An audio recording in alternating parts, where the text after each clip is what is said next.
नमस्कार दोस्तों, स्वागत है आपका अपने ही चैनल बारबरिक कोचिंग में। देखिए, जो हमारा अभी तक प्रीवियस लेक्चर हमने देखा था, हमने हिमाचल प्रदेश का जो ज्योग्राफी सेक्शन था वो कंप्लीट कर लिया था। तो उसमें एक चीज गलत हो चुकी थी, वो था मंडी का पुराना नाम। जैसे मैंने कमेंट्स में नीचे आपको डाल दिया है कि जो मंडी का पुराना नाम है वो है सहलियाना। पिछले लेक्चर में बता दिया था सुलोकिना, तो सुलोकिना जो है वो है सिरमौर का, तो उस चीज को आप करेक्ट कर लिए गए। पिछले लेक्चर के कमेंट्स में चेक कर लीजिएगा। तो आज का जो हमारा लेक्चर है वो है हिमाचल प्रदेश की इंपॉर्टेंट पर्सनैलिटीज। तो जो सबसे पहले इंपॉर्टेंट पर्सनैलिटी हम पढ़ने जा रहे हैं उन व्यक्ति का नाम है आनंद चंद। आनंद चंद, ये आनंद चंद जो है, देखिए सवाल पूछने का तरीका अलग अलग हमेशा हर बार रहता है। आपको जरूरी नहीं है कि पूछा जाए कि आनंद चंद का जन्म कहां पर हुआ, वो महात्मा गांधी के शिष्य थे या ना थे। आपको ऐसा भी पूछा जा सकता है कि जो आनंद चंद थे ये किस रियासत के या किस जिले के अंतिम राजा थे।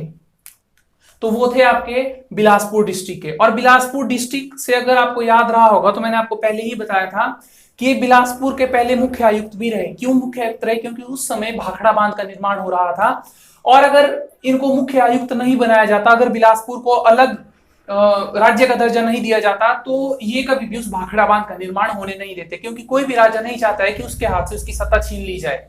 तो इसीलिए इनको 1 जुलाई 1954 को हिमाचल प्रदेश में बिलासपुर को जोड़ा गया। तो ये पहले मुख्य आयुक्त बिलासपुर के थे। तो चलो शुरुआत करते हैं कि क्या क्या हमें यहाँ आनंद चंद से पढ़ने के लिए मिल सकता है। तो जो आनंद चंद है, इनके ऊपर एक पुस्तक लिखी गई है ना, नामक पुस्तक लिखी है जिसका नाम है Bilaspur. Bilaspur past, present and future.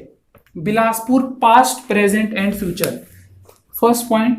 दूसरा पॉइंट, ये महात्मा गांधी के बहुत अच्छे शिष्य थे। पूछा जा सकता है कि वह बिलासपुर का कौन सा राजा था जो महात्मा गांधी का शिष्य रहा है। तीसरा, ये बिलासपुर के पहले मुख्य आयुक्त थे जिसको कहते हैं चीफ कमीशन।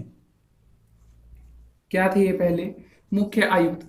अब देखो, कई स्टूडेंट्स को ये कंफ्यूजन क्रिएट होते हैं कि मुख्य आयुक्त क्या है या आयुक्त क्या है। देखो, जैसे कोई डिस्ट्रिक्ट होती है ना, तो डिस्ट्रिक्ट में डिवीजन, सॉरी डिस्ट्रिक्ट में जैसे डीसी होते हैं है ना, उस तरह से पहले ग्रेड दिया जाता था।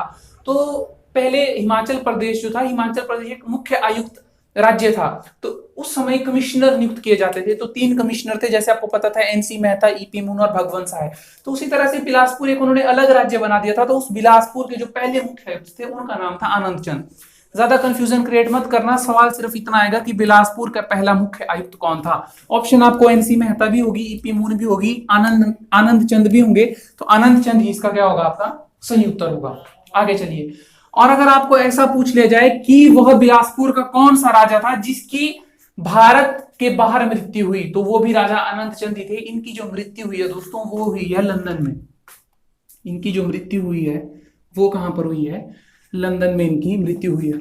और बाकी जो और चीजें हैं वो मैं आपको जब जब हम बिलासपुर पढ़ेंगे तो उस समय करवा दूंगा। बाकी आपने एक काम और करना है कि जैसे आनंद चंद के बारे में आपने खुद भी कुछ चीजें जानने की कोशिश करनी है, बताने के लिए। देखो दोस्तों, इसमें और भी काफी ज्यादा चीजें हैं कि लोकसभा के लिए सबसे पहले निर्वाचित चुने गए थे। यानी निर्वाचित चुने जाने का मतलब कि किसी को ऑपोजिशन में नहीं थी, है ना। तो इस तरह के सवाल भी आनंद चंद से पहले बन चुका है। तो इस चीज के ऊपर भी आपने फोकस करना है।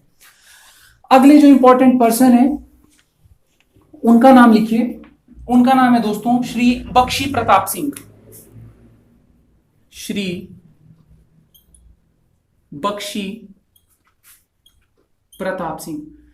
सबसे पहले तो जो भी कोई भी आपका इंपॉर्टेंट पर्सनैलिटी हिमाचल प्रदेश का, अगर उनका उपनाम कुछ ना कुछ है ना, तो वो आपने जरूर याद करना है। तो इनको जिस नाम से पुकारा जाता है वो है तगमा ए शत्रुनाश। तगमा ए शत्रुनाश के नाम से इन्हें पुकारा जाता है। अब दिखती सी बात है, इन्हें तगमा शत्रु क्या नाम है, शत्रुनाश के नाम से क्यों पुकारा जाएगा? क्योंकि इन्होंने किसी ना किसी अंग्रेजी ऑफिसर या कोई भी सैनिक होगा उसकी हत्या की होगी। तो इसको इसलिए इन्हें क्या कहा गया? तगमा शत्रुनाश। तो इसीलिए इन्हें तगमा शत्रुनाश का दर्जा दिया गया। 5 से 6 फरवरी के आसपास इन्होंने एक अंग्रेजी सैन्य अधिकारी को मारा था। इस कारण से इन्हें इस उपाधि से नवाजा गया। तो डायरेक्टली सवाल आता है कि कौन व्यक्ति थे ये? जो है पालमपुर से संबंधित है। पालमपुर से संबंधित है। और पालमपुर में भी अगर आपको स्पेसिफिक जगह पूछी जाए तो उस जगह का नाम है चड़ियाल। उस जगह का क्या नाम है दोस्तों? उस जगह का नाम है चडियार। आगे लिखिए। ये आजाद हिंद फौज में भी शामिल हुए थे। काफी कम चांस है कि ये सवाल पूछा जाए, लेकिन फिर भी आजाद हिंद फौज में भी ये शामिल थे। आगे लिखिए। अच्छा हाँ, इनके बारे में एक बहुत अच्छा फैक्ट ये है कि दोस्तों ये 14 दिन तक भूखे रहे थे, और भूखे रहते हुए इन्होंने 14 दिन तक गोरिल्ला फाइट लड़ी थी। 14 दिन तक भूखे रहकर गोरिल्ला युद्ध लड़ा था। 14 दिन भूखा रहकर गोरिल्ला फाइट लड़ी थी। और आपको पता है ना कि गोरिल्ला युद्ध के लिए सबसे ज्यादा माहिर क्या था, कौन व्यक्ति थे? तो वो आपने कमेंट सेक्शन में डालना है। आगे लिखिए।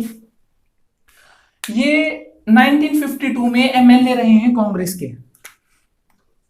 1952 में ये क्या रहे हैं? मेंबर ऑफ लेजिस्लेटिव असेंबली रहे हैं कांग्रेस में। ठीक है जी। तो ये हो गया आपके दूसरे व्यक्ति, जिनका नाम है श्री बख्शी प्रताप सिंह। अगले नाम लिखिए जो हर बच्चे को पता है, जिनका नाम है बाबा कांशीराम, जिनको पहाड़ी गांधी के नाम से, देखिए हम बचपन में स्कूलों में पढ़ते आ रहे हैं पहाड़ी गांधी बाबा कांशीराम के बारे में, जिनको पहाड़ी बुलबुल भी कहा जाता है ना। पहाड़ी बुलबुल इनको किसने कहा था? सरोजिनी नायडू ने कहा था। क्यों? क्योंकि ये बहुत अच्छा गीत गाते थे, हिमाचली फोक सॉन्ग गाते थे ये, है ना। तो लिखिए बाबा कांशीराम। तीसरा है बाबा कांशीराम। इनको किस नाम से पुकारा जाता है? इनको बोला जाता है पहाड़ी गांधी। पहाड़ी गांधी का इन्हें उपनाम दिया जाता है। अब पहाड़ी गांधी इनको किसने कहा था? पहाड़ी गांधी कहा था इनको दोस्तों पंडित जवाहरलाल नेहरू ने। पंडित जवाहरलाल नेहरू कौन है? पंडित जवाहरलाल नेहरू हैं भारत के पहले, बताइए क्या है? प्रधानमंत्री।